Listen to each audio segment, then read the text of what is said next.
नमस्कार दोस्तों, स्वागत है आपका आपके अपने YouTube चैनल कथा वृक्ष पर।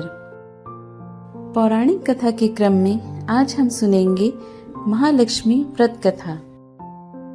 हिंदू धर्म में गजलक्ष्मी व्रत यानी महालक्ष्मी व्रत का विशेष महत्व है। भाद्रपद शुक्ल अष्टमी के दिन से यह व्रत शुरू होता है और 16वें दिन तक यह व्रत किया जाता है। इस व्रत में माँ लक्ष्मी का पूजन किया जाता है। इस व्रत को करने से सुख, समृद्धि और धन की प्राप्ति होती है। इस व्रत से जुड़ी कई तरह की लोक कथाएं हैं, लेकिन कुछ कथाएं काफी प्रचलित हैं। आइए इसका श्रवण करते हैं। महाभारत काल के दौरान एक बार महर्षि वेदव्यास जी ने हस्तिनापुर का भ्रमण किया। महाराज धृतराष्ट्र ने उन्हें अपने राजमहल में पधारने का आमंत्रण भेजा। रानी गांधारी और रानी कुंती ने मुनि वेदव्यास से पूछा कि हे मुनि, आप बताएं कि हमारे राज्य में धन की देवी माँ लक्ष्मी और सुख समृद्धि कैसे बनी रहे।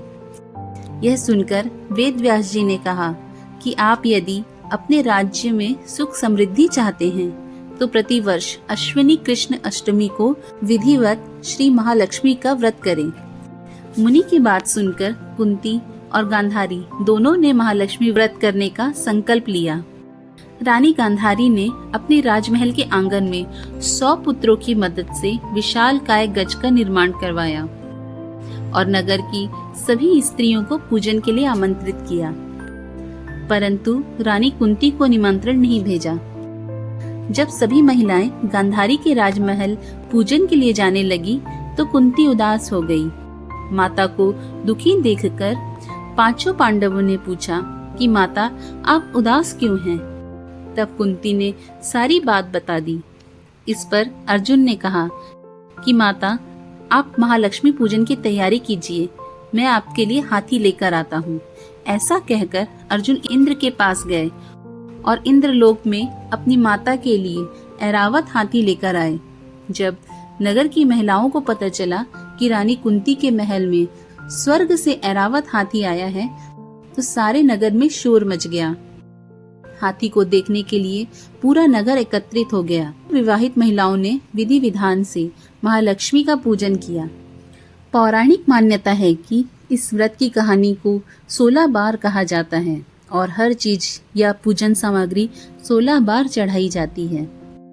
आइए अब सुनते हैं दूसरी पौराणिक कथा।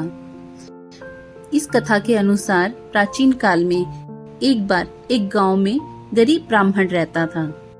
वह भगवान विष्णु का परम भक्त था। एक दिन उसकी भक्ति से खुश होकर भगवान विष्णु ने उसे दर्शन दिए और मनचाहा वरदान मांगने को कहा। ब्राह्मण ने कहा कि उसके घर में हमेशा लक्ष्मी का वास हो। इस इच्छा को जानने के बाद विष्णु जी ने कहा, उसे लक्ष्मी तो प्राप्त हो सकती है, लेकिन उसके लिए उसे थोड़ा प्रयत्न करना होगा। भगवान विष्णु ने कहा कि मंदिर के सामने एक स्त्री रोज आती है और यहाँ आकर उपले पाथती है। तुम बस अपने घर उन्हें आने का निमंत्रण देना। वह स्त्री ही माँ लक्ष्मी है। अगर वह स्त्री तुम्हारे घर आती है तो तुम्हारा घर धन धान्य से भर जाएगा। इतना कहकर भगवान विष्णु अदृश्य हो गए। अगले दिन सुबह 4 बजे ब्राह्मण मंदिर के सामने बैठ गया और जब धन की देवी माँ लक्ष्मी उपले पाथने आई तो ब्राह्मण ने उन्हें अपने घर में आने का निमंत्रण दिया। ब्राह्मण के वक्तव्य को सुनकर लक्ष्मी जी समझ गई, ये सब विष्णु जी का किया धराया है। माता लक्ष्मी ने कहा कि तुम 16 दिन तक महालक्ष्मी व्रत को विधि पूर्वक करो और रात दिन चंद्रमा को अर्घ दो, तो मैं तुम्हारे घर आऊंगी। देवी के कहे अनुसार ब्राह्मण ने देवी का व्रत और पूजन किया और उत्तर की दिशा की ओर मुख करके लक्ष्मी जी को पुकारा। अपने वचन को पूरा करने के लिए धन की देवी प्रकट हुई और उन्होंने गरीब ब्राह्मण के हर कष्ट को दूर किया और उसके घर को सुख संपत्ति से भर दिया। आइए अब महालक्ष्मी से जुड़ी तीसरी पौराणिक कथा सुनते हैं। इस पौराणिक कथा के अनुसार एक बार भगवान विष्णु मृत्युलोक यानी भूलोक में गमन करने के लिए निकल पड़े।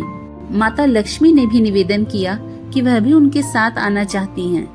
भगवान विष्णु उनके स्वभाव से परिचित थे, इसलिए पहले ही उन्होंने आगाह किया कि मैं आपको एक ही शर्त पर साथ लेकर चल सकता हूँ।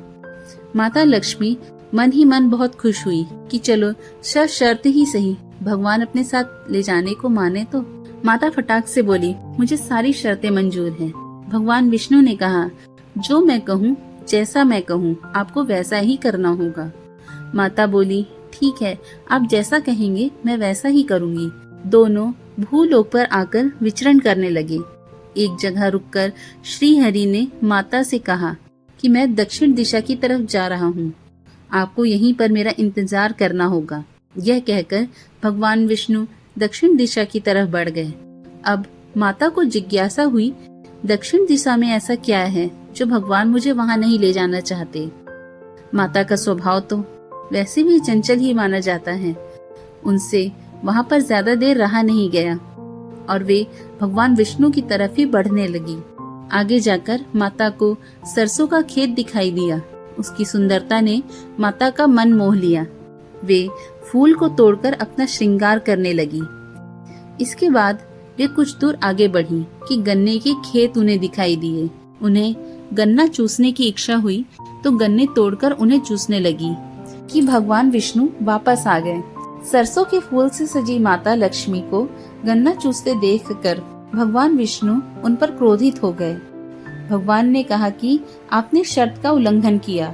मैंने आपको वहाँ रुकने के लिए कहा था, लेकिन आप वहाँ नहीं रुकी और यहाँ किसान के खेतों से फूल व गन्ने तोड़कर आपने अपराध किया है। इसकी आपको सजा मिलेगी। भगवान विष्णु ने माता लक्ष्मी को 12 वर्षों तक किसान की सेवा करने का शाप दे दिया और स्वयं क्षीर सागर में गमन कर गए। अब विवश माता लक्ष्मी को किसान के घर पर रहना पड़ा।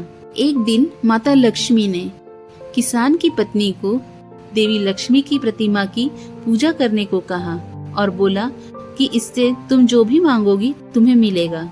कृषक की पत्नी ने वैसा ही किया। कुछ ही दिनों में उनका घर धन धान्य से पूर्ण हो गया।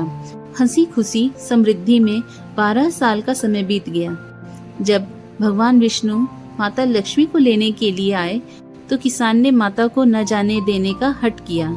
इस पर माता लक्ष्मी ने कहा कि कार्तिक कृष्ण पक्ष की 13 के दिन यदि वह विधि पूर्वक मेरी पूजा करे तो वह उसके घर से नहीं जाएंगी, लेकिन वह इस दौरान उन्हें दिखाई नहीं देंगी। वह एक कलश की स्थापना करे और उसमें कुछ धन रखे, यानी धन ही लक्ष्मी का रूप होगा।